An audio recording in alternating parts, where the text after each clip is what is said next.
Okay, so this video is going to serve as a general introduction to our school's content management system. So the site that we're looking at here, sometimes is referred to as Whipple Hill, which is our vendor. Sometimes we'll call it the web app. So in general, you can get here from going to Grinnell.org, and a couple of clicks will get you over there. But I think more importantly is the web address is glenelg.myschoolapp.com.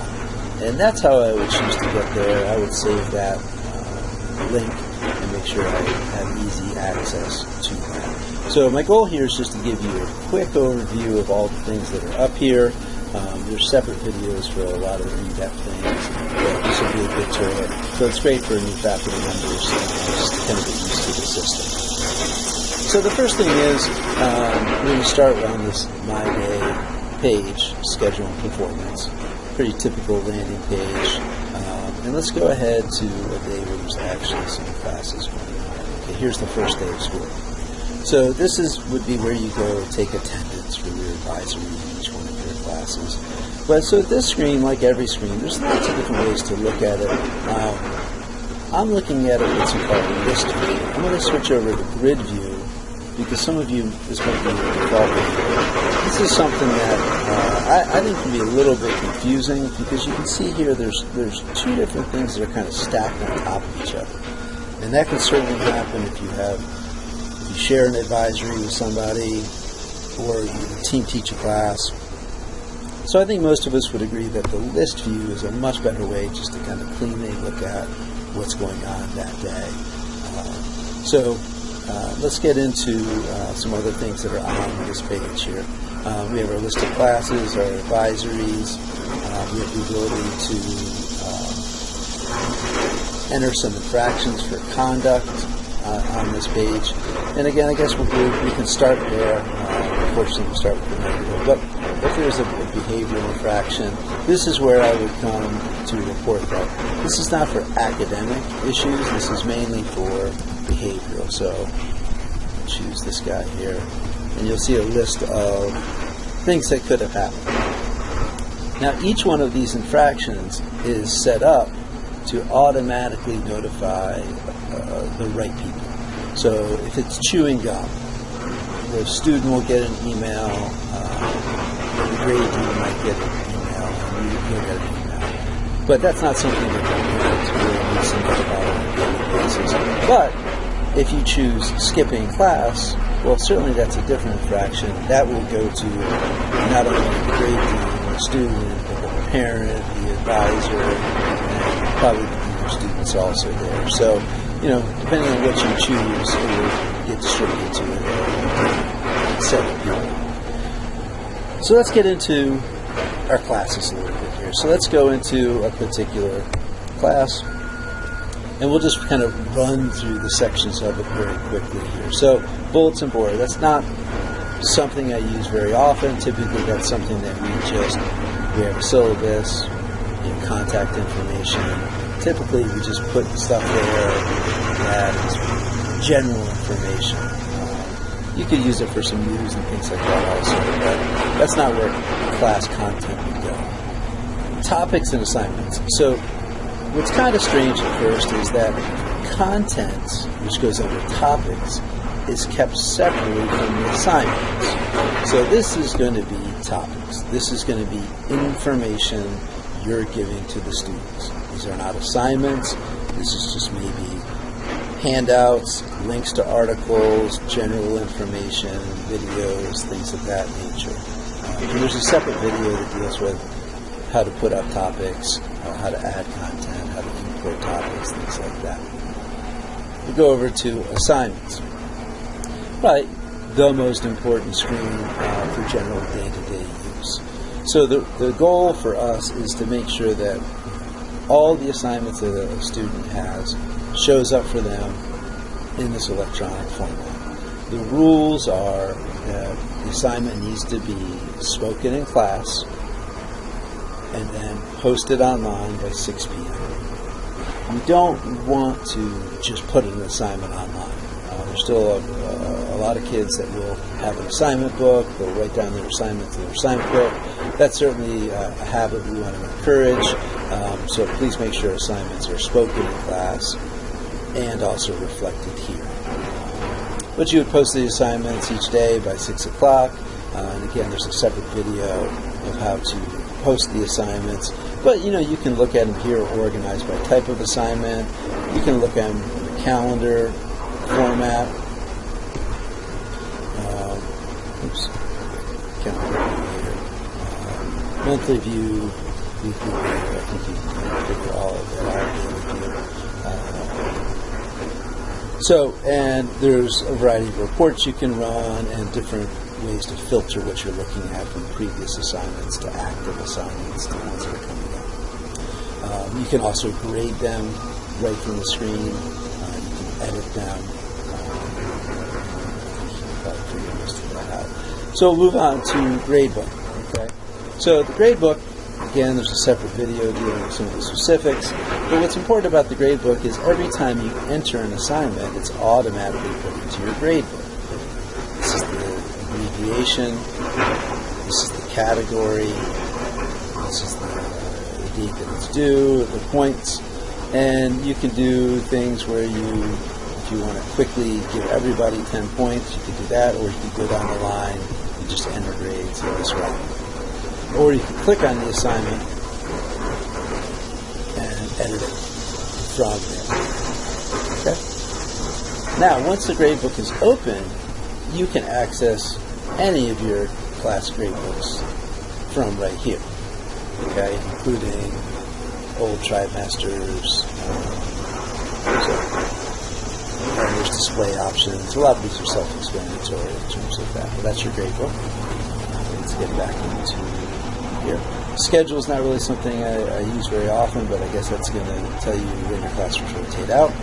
Grading, this is where you're going to go do your report cards and progress reports.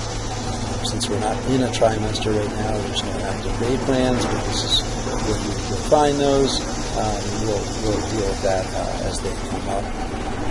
Reports, this is where you could access old report cards, maybe if you're advisees, if you're proofreading them, or if you just want to take a look at them before a parent conference, you can grab their report cards in this way. Roster, this is a great screen, not only for finding out who's in the class. You can go in and find their parent information. You can take a look at their schedule. So if you're trying to catch up with a student, you can find out where they are at a given point of the day, so you can easily connect with them. Back into it.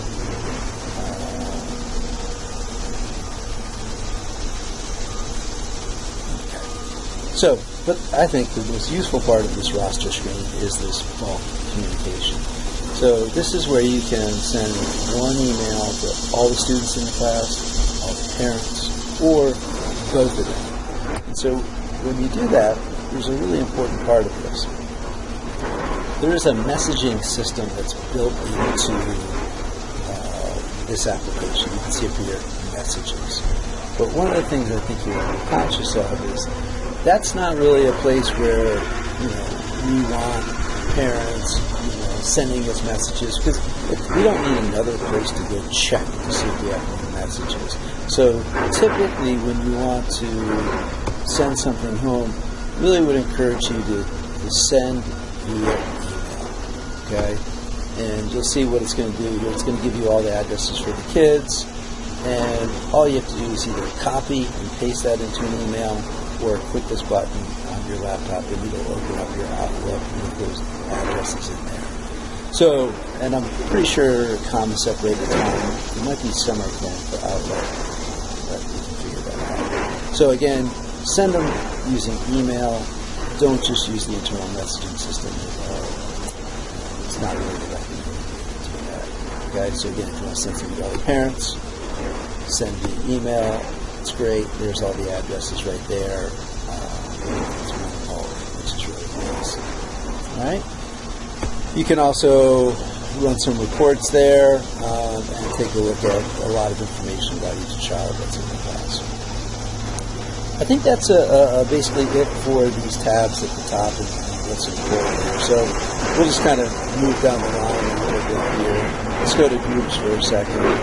Okay, I would say the most important group here is upper school faculty and staff. Okay, this is where the office is going to post some important information about events, downloads, special schedules, or midterm exam schedules, or lots of really good information will be under downloads.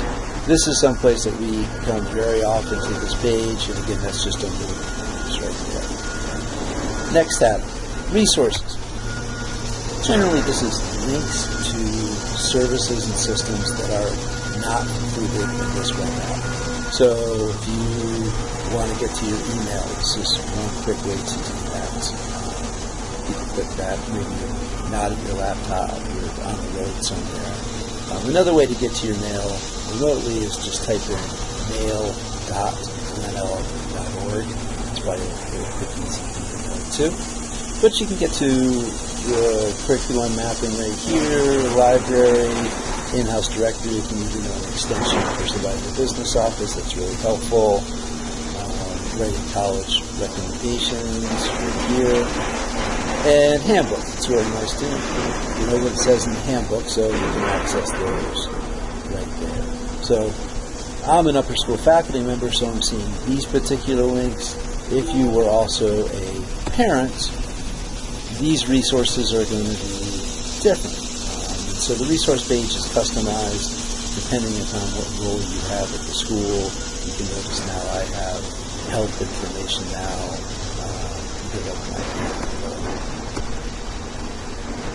Okay. News is not something that I particularly use very often, so I'll skip that. Calendars are great. There's a separate video on how to bring the calendar information to your phone or to your email, so you can watch that separately. But right here, just to kind of quickly go through, it's really nice that you can customize this calendar to show you just what you think is important. So again, right now I'm showing, I don't know, any operations utensils. Here's the school calendars. These are some big school-wide dates and school-wide athletic stuff. But maybe I want my schedule. Okay, and you can see that'll be my September here. See, now it's going to show me what day of rotation it is each day and when I have class. Maybe group events, those are going to be upper school faculty events. So this is a really nice way to kind of stay on top of what's going on. It's just tough as a new faculty member. And again, watch the separate video if you want to know how to bring that information to your phone and other places. And directories, pretty self-explanatory, but you can see that it's really nice to be able to quickly, if I need Paul Weir's cell phone number, it's a great place to go in, find that information out, his address. You can do that for parents and students, so something definitely to know about there. Okay, before I mention messages, so you can see up here, there's 19 messages. Again, these are messages that are kind of automatically sent to me. This is not a place I go very often. One of the reasons I don't go there is I've set it up so that anything that gets sent to me in my messages automatically gets emailed to me, so I don't have to keep checking here. So I want to show that to you quickly.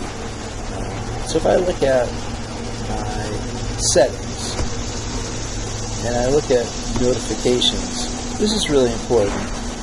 I've got it set up that anytime I get a message in the system, it emails me.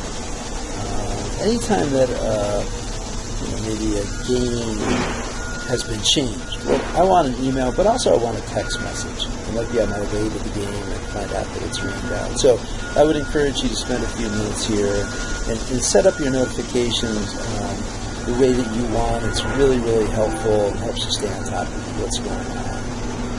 Okay, so I think that's the other thing under this tab here is some great training tutorials about how to use specific parts of the site. They're very good. I encourage you to take a look at those if you have questions. Official notes. Okay, so this is going to be for academic issues, not conduct issues. So an official note would be, I go choose the student, and I choose what the problem was. He did poorly on an assessment, missed a test, things of that nature. And again, this is already set up to alert people that need to know what's going on there. So, and you'll receive official notes about your advisees here also. Okay, I think that's primarily the overview that I wanted to give you. Hopefully this wasn't too long, but at least let you know what's available in the system and where to find those items out. Thanks.